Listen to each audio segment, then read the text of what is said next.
today we're talking about one of the biggest innovations that everybody can't stop talking about. Andy, what is that? ChatGPT, AI. I mean, we are hearing about it every single day, how it's going to change everything. We've talked to a few companies here at Transworld, and they say it's changing by the week. In today's economy, more people than ever are looking to buy and sell businesses. But how do you do it? Welcome to the Deal Board, presented by Transworld Business Advisors. Straight talk about real deals and real people. Listen to stories, interviews, and expert advice to help your business sale, merger, or acquisition process. Now, here are your business exit experts, Andy and Jessica. Hey, welcome back, everybody. And we have a great show today because we are talking about what everybody's been talking about in business, AI, artificial intelligence. It is certainly groundbreaking, changing all kinds of things. Jessica, it's just pervasive in every conversation we have. Yeah, I mean, you're right. It's in every conversation. It's in all entrepreneurial circles. And when it comes to buying and selling businesses, we're not immune to it either. So yes, we've researched how AI can help our industry, but more than anything else, we're really interested in what it's going to do to the industries that we serve in small and mid-sized business. So we've got a great interview today.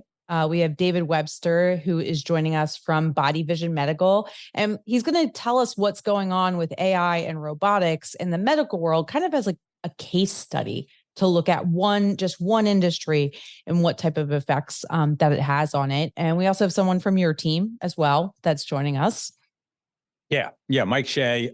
He is friends with David, worked with him, I think in the Pepsi days, but and they know each other for a long time. And David is a wealth of he's a great resource to understand. And there were some really interesting things about this interview. There were some scary things about this interview, but at the end of the day, I think it's all going to be good. I just saw an interview yesterday, and they were talking about like how college professors are dealing with this. Like all the kids are using AI to write their papers or do certain projects, and so they're like, how do you work around that? How do you figure that out? And they said, well, you might start doing like more classroom work remote, as homework, and then actually doing your papers while they're standing there. I mean, so it's going to change the face of everything.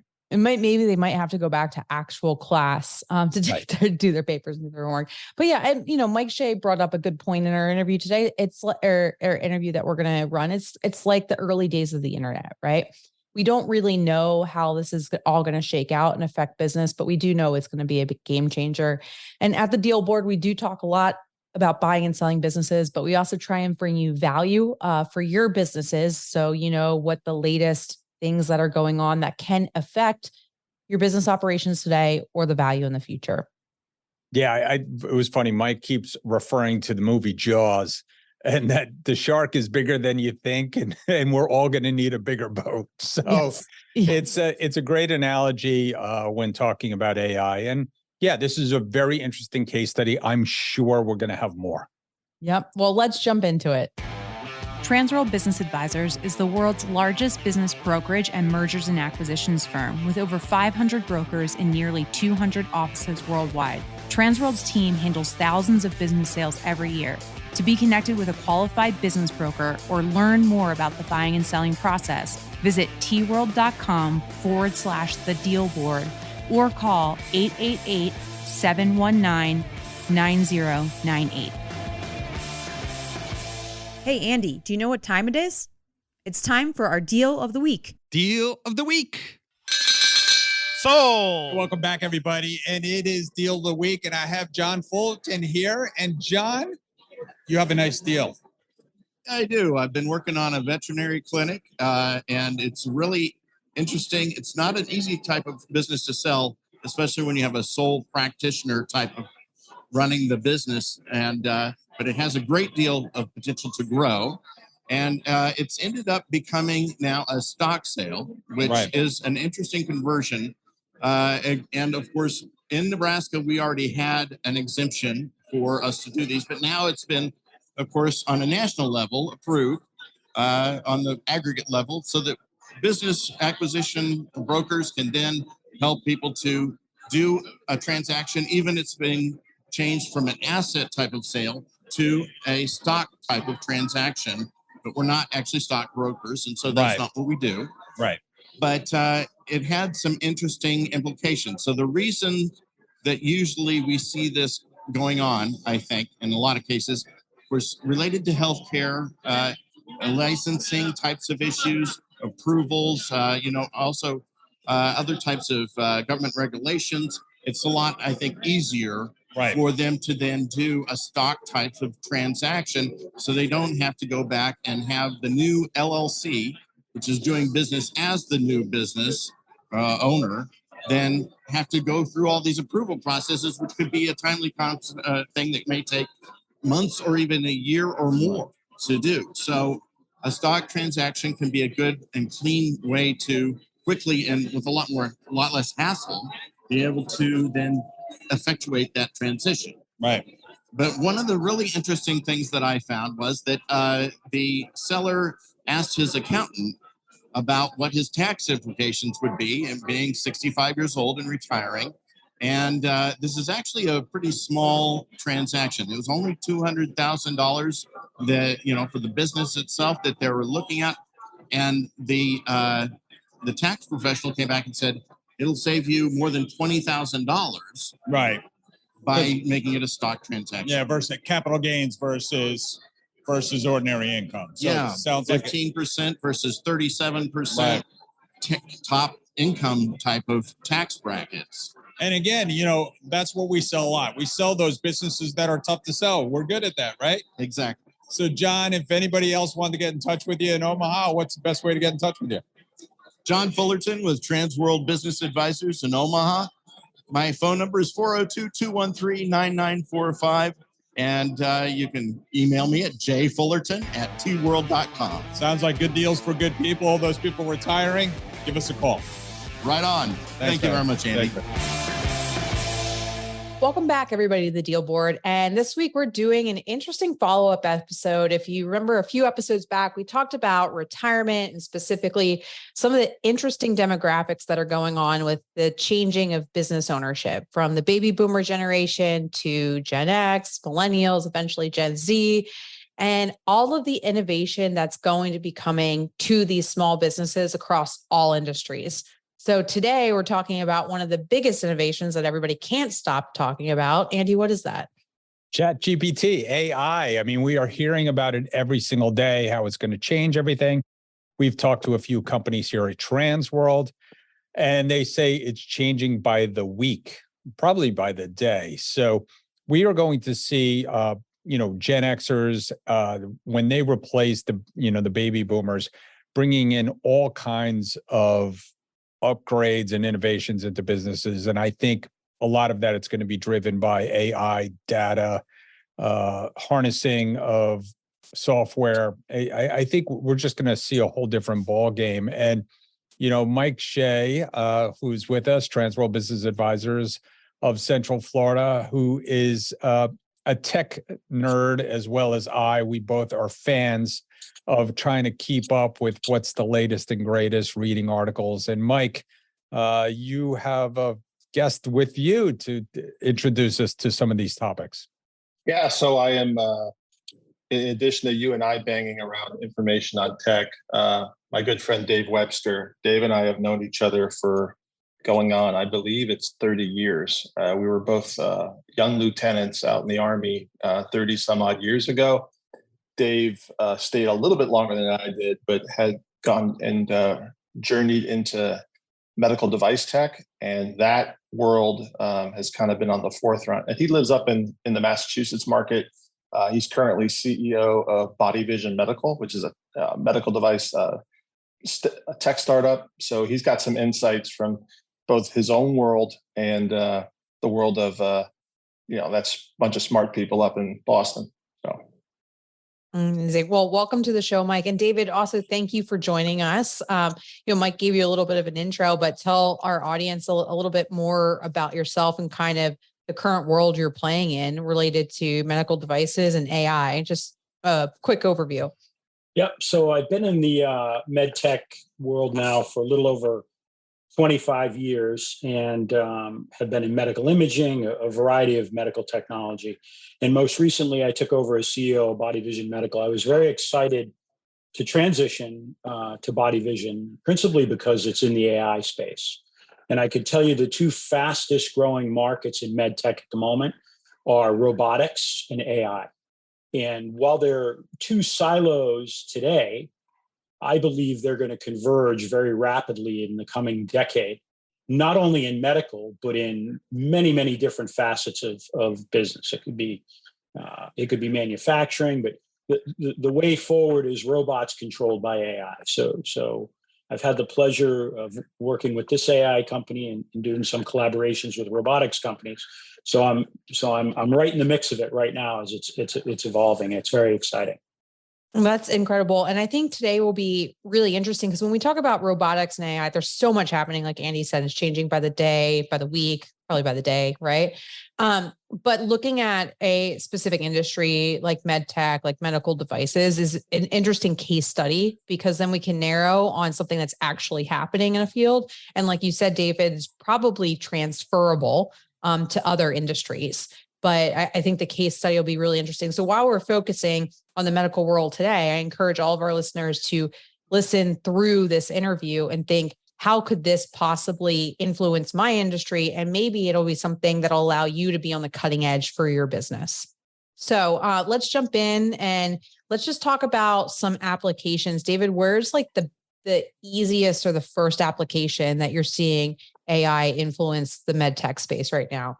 Right. So before I jump into that, I want to introduce you guys to a couple of concepts. So the first concept is everybody is scared of AI, right? There's all this trepidation. There's all this fear mongering about it. And what I would say is AI will become that which we make it, right?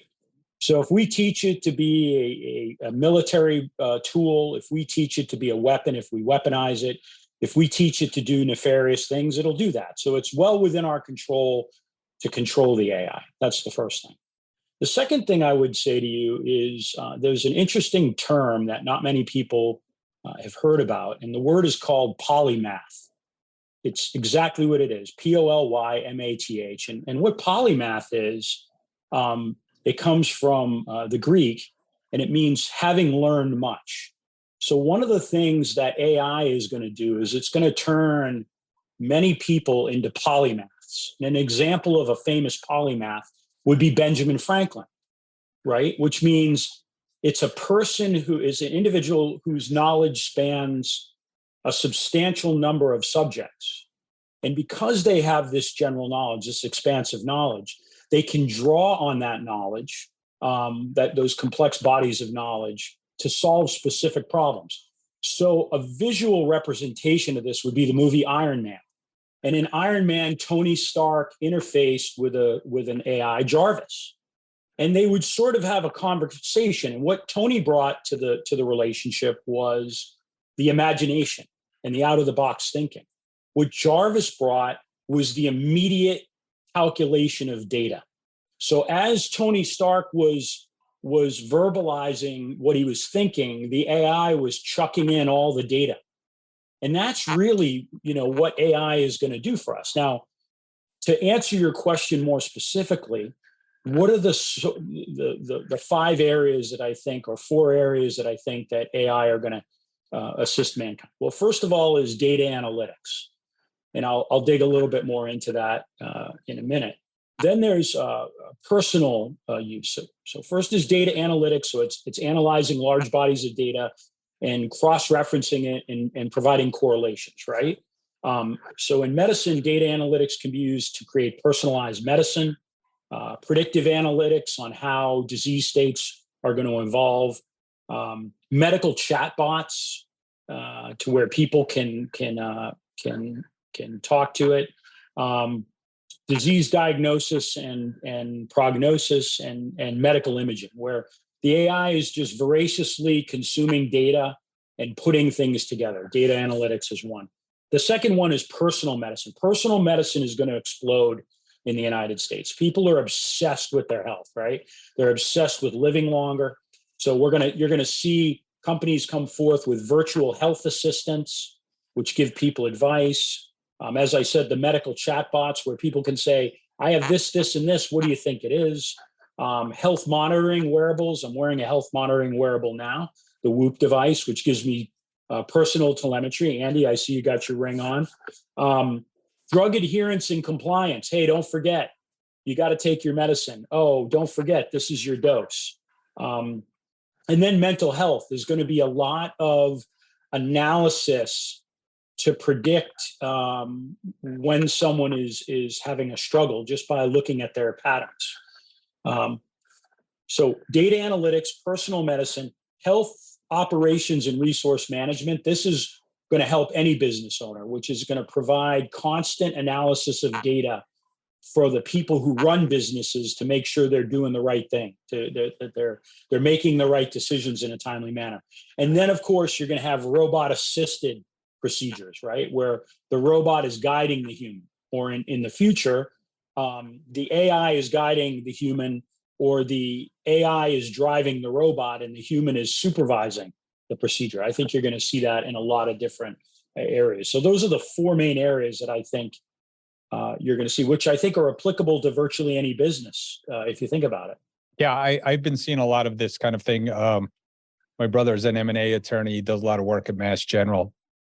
And they're always like spinning out these new products. And you know, one of the things I see is like some of the AI is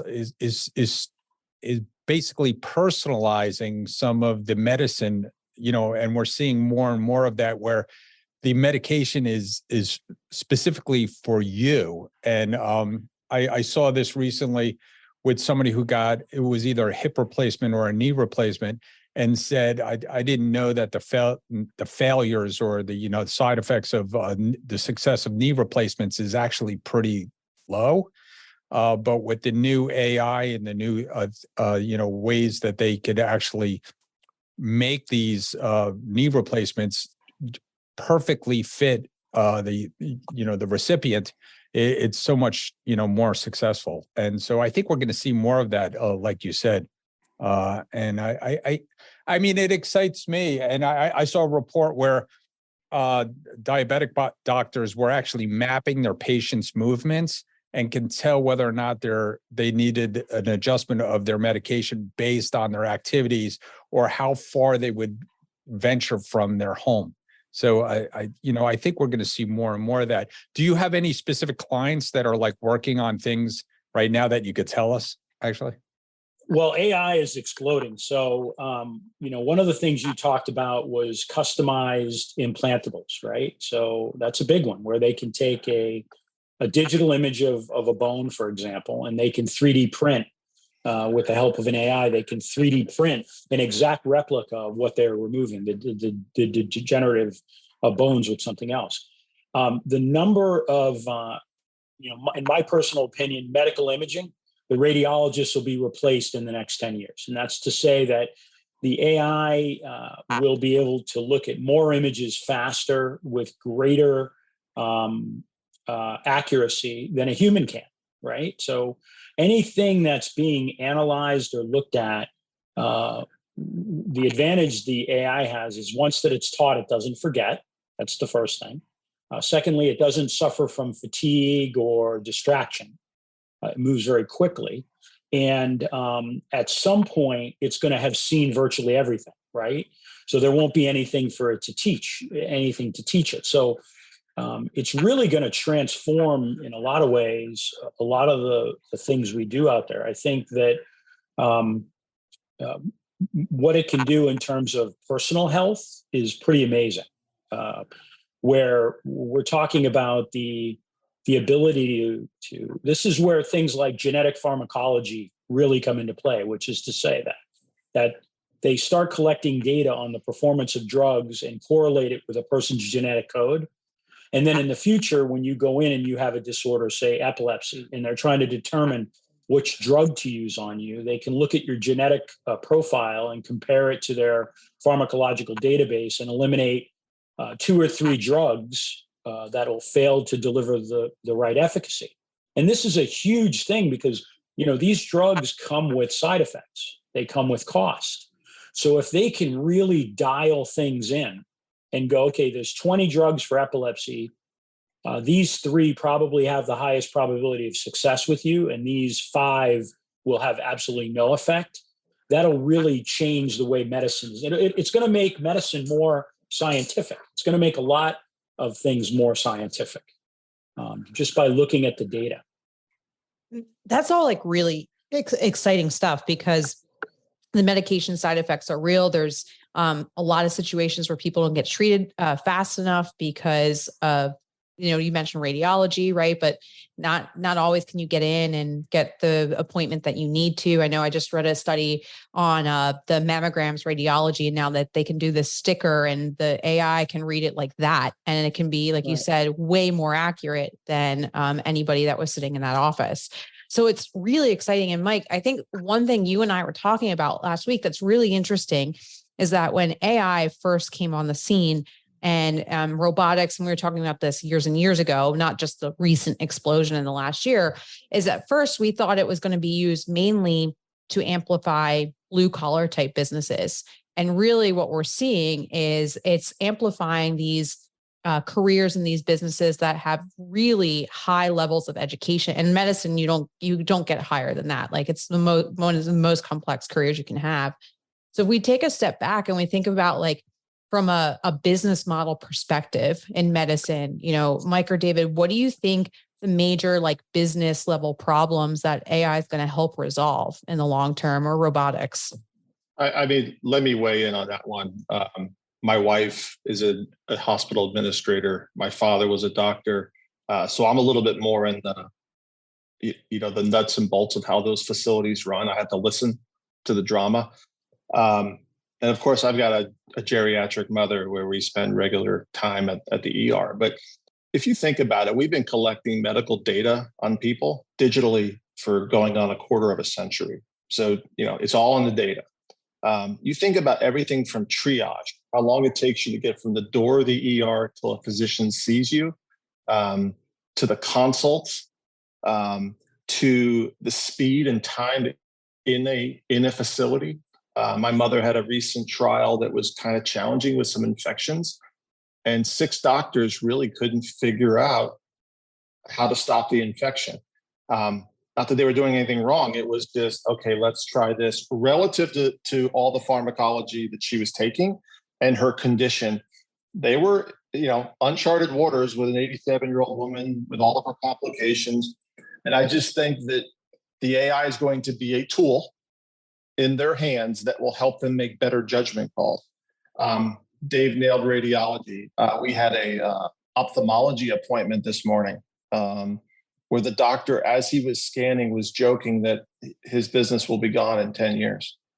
Putting a lens, like a Google lens at a high sophistication up to a person's eye, taking a picture, and then, looking at the ganglia, looking at the blood flows, taking the measurements of the enlargement of the retina. And, instead of relying on a human being to do that, the computer will be able to do that. And I just think about, okay, the business and the economics of deploying resources elsewhere in the hospital. If we think about what went down with COVID and how medical systems struggled, and many collapsed. David could talk to you about the healthcare system and where resources are. My wife made a comment that the outlying hospitals really struggle with resource allocation, that the mega hospitals are the only ones that are going to supply. We're going to see an entire shaking up of the way we do business in healthcare and the way we do business in everything else. Dave, I mean, you can kind of talk about that. How will AI and the use of it really help leverage and control resource allocation in healthcare? So first of all, I would say this: as AI develops, there's going to be different levels of AI. And those that have access to the best AI, it's definitely going to be a differentiator. The Obama administration actually should be given credit for setting the stage for AI, in that under President Obama, there was a huge push for electronic medical records. I don't know if you guys remember this, but there was gross amounts of money thrown at it. I'm not going to say if it was spent wisely or not, but what came out of it was a variety of EMR systems where now they're capturing data, and it's getting better and better, right? Epic being the leader. So what's happening is from the time you're born until the time you're gone, they're going to start collecting all the data on you in one file. And this is where the AIs are going to just be, universally and consistently farming it. But what it's going to do for hospitals is determine efficiencies. The way hospitals run right now, it's some departments make money, some departments lose money, some doctors make money, some doctors lose money, some wards make money, some wards lose money. So what it's going to do is it's going to give visibility to the administration on what's happening, who's making money anyways. And hospitals are going to move to be much more efficient. And I hate to say like factories because humans aren't products, but they're going to be able to look at data in a way that was previously unavailable to them. And then they're going to make strategic decisions on what the hospital offers and what the hospital doesn't offer and how to maximize it. Because, we know medical care is a huge part of our expense in the United States at the moment, right? And we're trying to figure out ways to drive it down. So I think AI is going to help drive down the cost of medicine, one, by providing a visibility to the data on what's working and what's not working. That's the first thing. Secondly, it's going to allow, combined with robotics, it's going to allow the human staff to be more efficient and do more. So personally, I believe in the next 20 years, a surgeon will be overseeing 3 or 4 surgical cases at the same time. So you say, well, David, give me an example of this in the modern world. Well, the military's doing it, right? As they say, the day of the fighter pilot's probably over. You're not going to take a Maverick and put him behind the wheel of a drone, right? Instead, you've got high school graduates with some drone training flying combat missions. The same thing's going to happen in surgery. Surgeons aren't going to do the surgery anymore. You're going to see a surgeon overseeing a group of technicians who are running a robot under the watchful eye of an AI with hepatic feedback, and the AI is just going to go, no, can't do that until the AI becomes fully autonomous. And it's already happening in anesthesia. Yeah, and the precedent is industry. There's robots in industry that are doing very fine motor movement with great success, and it's just a matter of time before that comes into surgery and other parts of business, right? It's all headed in that direction. Yeah, and I think the other ripple effect will be that the way education so there's going to be some disruption between the tail end of the way the doctors are trained and educated today, the adjustments of the pipeline. Docs are going to have to probably in the next 4 years start going, okay, what does my career look like in 20 years? Will radiology exist and go, do I really want to be on that track? And what do somewhat of a magic 8 ball going, what do I think the world's going to look like in 10 years in the prime of their practice, or they want to be disrupted and moved out. And we're seeing some of that now. There is some disruption in healthcare now at the doc level, the PA level, at the higher education with, reimbursement rates and the forming of groups and corporate medicine, what they call corporate medicine. But these efficiencies are driving that disruption, and it's going to be choppy until we hit like a streamline of efficiency down the pipeline. Sorry, Andy. No, I was just going to comment that, this is already happening. Like you're seeing Da Vinci, surgical robots out there that are run by doctors that are not even in the same city. I mean, and I just got off a cruise and I was in a place like Cozumel and, and the level of healthcare down in those countries is, far lower than what we have. But now you could bring that healthcare anywhere, and it could be provided from anywhere. So I think we're going to see that, across the board. And you're right, David. The EMRs are going to, are collecting that data now. And like Mike said, it's been collected for a long time, and it's going to be able to bring, better medicine, to everybody through, those statistics. And, we're seeing that in business already, right? So, we just did an episode on books and records, and, how like businesses need to keep better books and records. And I foresee a day where, all this electronic payments and all these electronic, they're just automatically updating your books and records. You don't need someone sitting behind the computer updating a QuickBooks program. It'll be automatically updated and your reports will be, on the fly. I mean, that's already happening in a lot of places. But, I could foresee a day, Michael, when all of a sudden, business owners will be like, your food costs are too high, or your labor costs are too high, or you need to invest in this, or, this advertising. Look, I've got one customer now in a retail store where her management software tells her what to order in advance based upon historical data. And and you see how it plays out. And I was joking with her, 30 years ago, I can remember sitting in my Pepsi warehouse with the marketing team trying to predict how many cases of grape slice I was going to move. And I'd be happy if I was at 60% accuracy. And now she's got a computer that's, knows the history and knows what the trend lines are based upon a whole bunch of analytics, not just in-store analytics, but outdoor analytics, consumer behavior, et cetera. Yeah. It's really interesting. 4 points that I pulled out of what David was talking about is kind of what we're talking about now, related to all business, right? Not just the medical space, but technology is going to make us more efficient as operators, right? More profitable. He's talked about in the medical side, but more profitable overall as businesses, because we can make better decisions.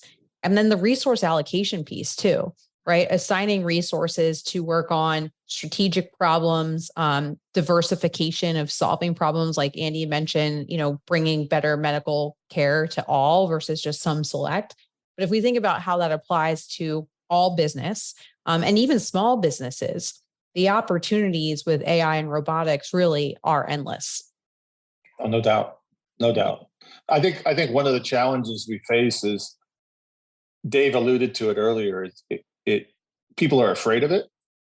I talked to another guy, Andy and I both know, Scott Mann, and Scott said to me, he goes, it's the internet all over again, meaning that it's game changer. So don't be afraid of it, get into it. Now, it's changing faster. It learns as it goes. People play with ChatGPT and they do one function, but then it's like, okay, go ask it to do this, then go ask it to do this, and then load in data and see what it does. And as you're doing that, it's learning. So it's like, don't make it a transaction of a one-time thing. Get in there and play with it and embrace it now, so that you've got some traction and history with it. And it's learning from you, and then play with the different ones. Like Bard's, it's interesting the difference between ChatGPT's outcomes and Google's Bard, because Google's drawing on an enormous database of information on all sorts of, points of contact. And the bars, as Dave described it, the limits that are put on it, someone described it like it's like a puppy. It'll do what you train it to do, right? That's something warm to your heart, right, Jess?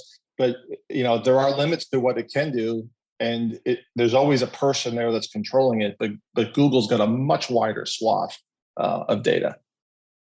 Actually, Mike, you started to dive into one of the rapid questions I wanted to talk about is just, we have a group that's listening to this podcast, and most of them are in the business transactional community, or they're business owners, and they're probably thinking like, how do I even get started with this?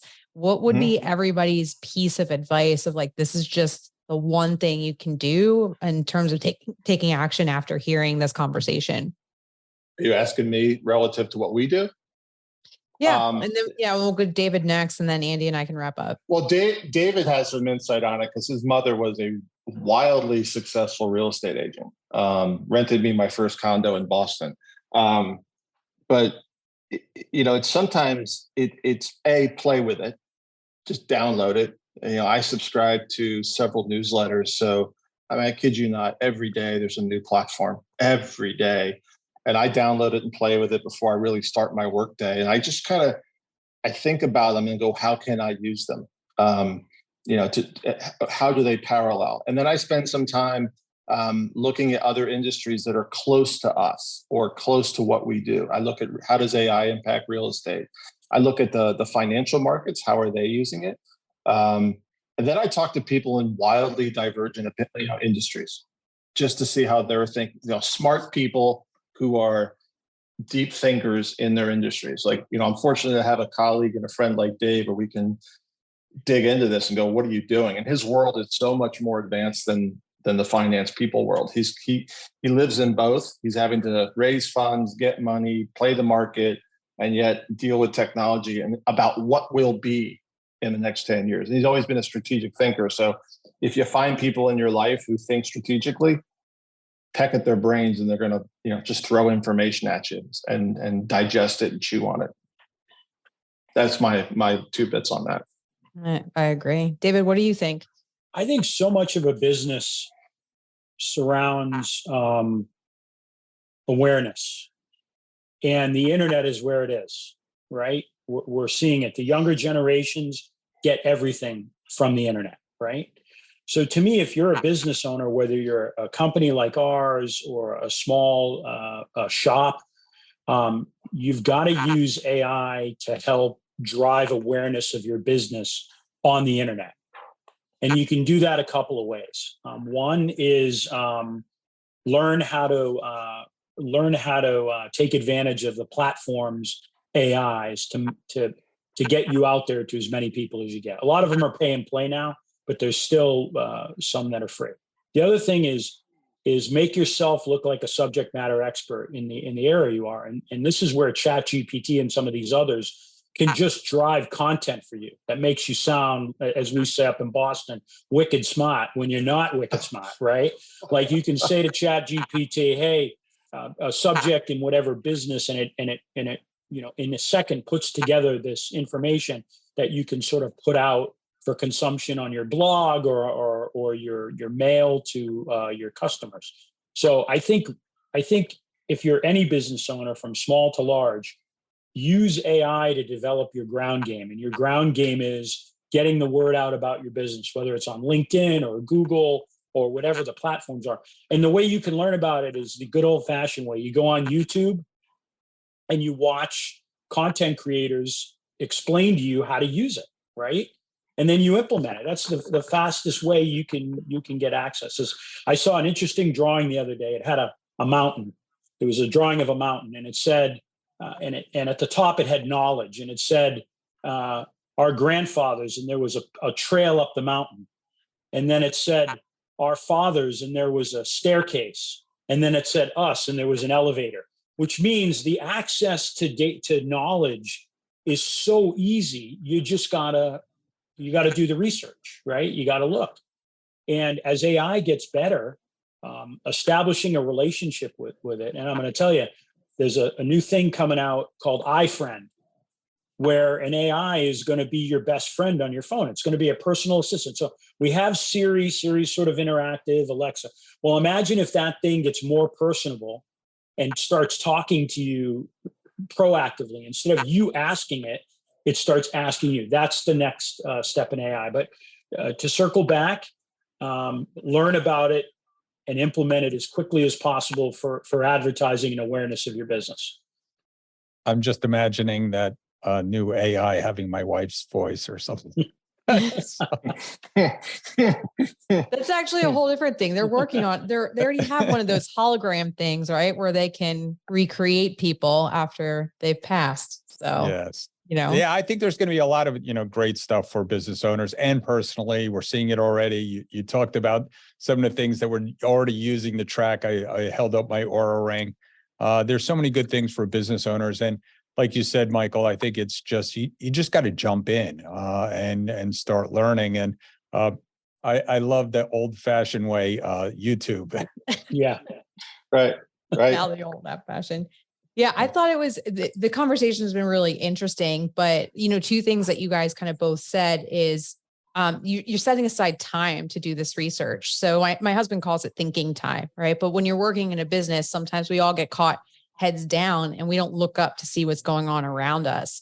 And so like, I know Al does this. I'm not as great as his practice, but he schedules 2 hours block scheduling in his schedule every week to just do some thinking time and strategic thinking. And that's kind of what you guys were both talking about, is you just have to have some free time to see what's going on around you.